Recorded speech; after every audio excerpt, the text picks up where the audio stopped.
I saw some guys going through Navy SEAL training, and they were going through Hell Week, and they were getting their ass just beat.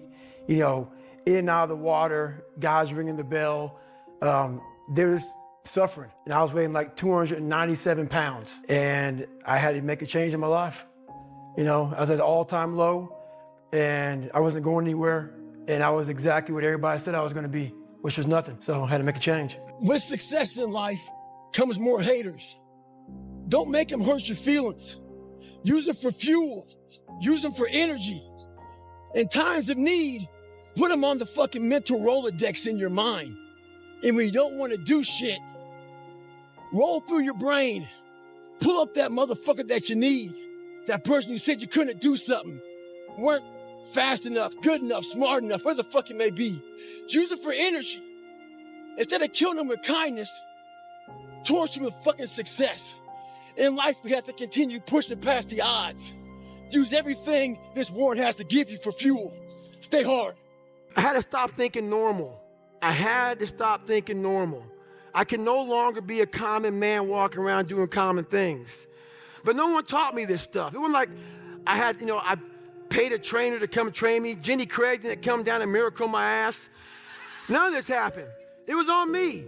And that's what you have to realize. Everything you do, you may have some support, you may not, but it's on you. You have to make the decision whether you want to be a badass or whether you just want to be mediocre and everything's okay. But being a badass hurts real bad. You're gonna find peace from going to war with yourself, because we all got shit. We all got shit. People look at me, the reason why my story resonates with people, because I don't hide.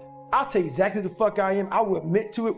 People are great at hiding, so they want to just find peace. No, you gotta take your shit, fix whatever's fucked up in you. Don't just shove it under the rug. Fix it, and then you'll find some peace later. We all have a dungeon. I'm just willing to talk about mine. Yeah. Most of us aren't willing to talk about it. I want to talk about my dungeon. I wasn't getting into the dungeon of these guys' minds. I wasn't building that so-called mental toughness. Mental toughness isn't something that you sample. It's something that you live in every day. So when something hard would happen to these kids, like in Hell Week, it would draw on something that made them very insecure. And they look for comfort. Whenever hardness comes, and you don't know what it is, it may be different for you than it is for me, but you go back to your insecurities.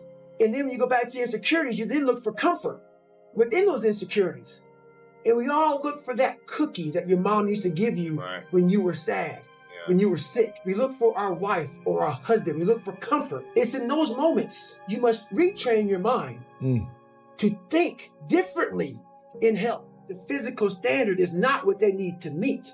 It's a mental standard you must meet in life. So going back to when I was sick, I was hitting the physical standards. I wasn't meeting the mental standard. The mental standard is you must know how far you've come. Wow.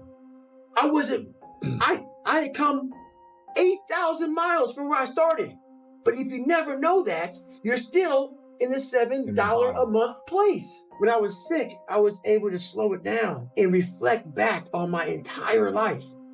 And in that bed, and I thought I was dying, because that story is long, that sick portion of my life is long. I didn't care if I died or lived. Because I was, for the first time in my life, happy and at peace. This is my life. I'm not that smart. I'm depressed. I have a horrible life. I have these two guys, one guy that, so I became this 297-pound person because it became my body armor. Yeah. Because the inside was a fragile, weak, insecure kid. So I put this big man around it. So when people looked at me, I intimidated them. I scared them. But if they knew the real me, just a little punk. I was a little punk kid in a 24-year-old guy's body. So I tried to change my life, and it started there. I went to a recruiter's office. I went there, bad day at work. The bad day at work made me realize I gotta make a stand. Stay hard. What was it about seeing suffering that's really interesting? And I actually get it, but I want to hear you explain it. Why suffering was the thing that triggered that thought? Well, for me, growing up, I came from a horrible background. I got called nigger every day of my life growing up, lived in a small town. The Klan headquarters at that time was about 20 minutes from where I lived. Right. One of the high ups in the KKK, son, sat behind me in 2 classes, so he called me nigger all the time. got my first car, they spray painted, nigga, we're gonna kill you on it. So I was just an insecure, scared kid. And the only way I could find myself was through putting myself through the worst thing possible. I had to figure out I wasn't gonna be a punk kid all my life. So the only way I could turn it around was to suffer. I had to build calluses in my brain the same way I built calluses on my hands. So I broke the Guinness Book of World Records for pull-ups a long time ago, but I failed at it twice. And I did 67,000 pull-ups in trying to break this record. So to do 4,030 pull-ups, I had to do 67,000 for training for that. Wow. And so what I realized is for me to become the man I wanted to become, I saw myself as the weakest person God ever created. But I never blamed God for anything he did to me. So I wanted to change that to be the hardest man ever created. Am I that? I don't know, but you had to have a goal. And my goal when I was sitting there, not going to school, being bullied, having no self-esteem, my goal was the only person that's gonna turn this person around is me. The only way I can turn it around is put myself through the worst things possible a human being can ever endure. And that'd be the only way that I can build this brain to handle anything that comes in front of it, callousing my mind through pain and suffering.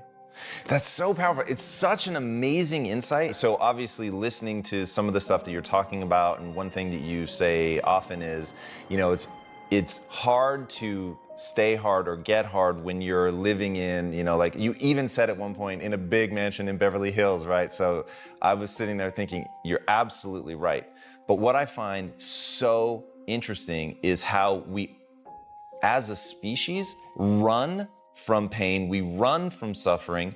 And one of the reasons, I've talked about this before, but one of the reasons my wife and I don't have kids is I firmly believe that you need something that is brutal, is difficult, is hardship. It knocks you off center. It makes you feel bad, because in the process of rebuilding and clawing back from that, climbing up, then you can become something. But unless you've been tested, unless you've gone through the ringer, you've got no hope. So how do you take somebody that you love and force them through that? And I think that what you've done is maybe the ultimate expression of that, which is how do you put yourself through it, right? You didn't have to do any of that. So in the end, like, what would your advice be to that 16-year-old kid who's staring in the mirror, does not like what he sees, but is still running from adversity? Well, my biggest advice to him is that, first of all, he won't like what I say to him, because I'm gonna say the exact opposite of what today's world is saying. So we read a bunch of books nowadays. As humans, we want to find out how to be someone else. What we don't do is we don't go inside. So literally turn yourself inside out. Read the book that says, like we're writing a book every day of our lives.